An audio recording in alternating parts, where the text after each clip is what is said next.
There's something to be said for the fact that this book, you know, isn't afraid to just completely pound you on the head, even if it certainly feels like, you know, it really is a story of both Jack and Captain America being like, you know, I understood where things were in the 40s. I understood, you know, what we were fighting for. I understood who the enemy was. And now I'm kind of like, this is a brave new frontier, you know, we're staring down. And maybe it is a little of, you know, old man yells at cloud, but that doesn't mean the old man is wrong.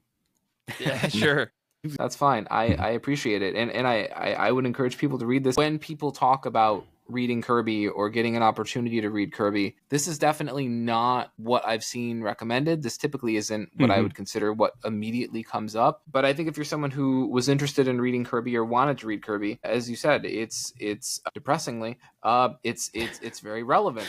It's interesting, though, at how relevant it feels. And yet, at the end of the story, and I think throughout the whole story, it is inspiring, right? There is like this pervasiveness of like, despite the efforts of the bastards will not prevail, right? Like, I do appreciate that there is a hopeful message at the end of it all, that like the justice and righteousness will find its way throughout, like, despite the efforts and the machinations of those who wish to do ill will towards like the people of America. Like, I do appreciate that. And like, I am not a super patriotic person, right?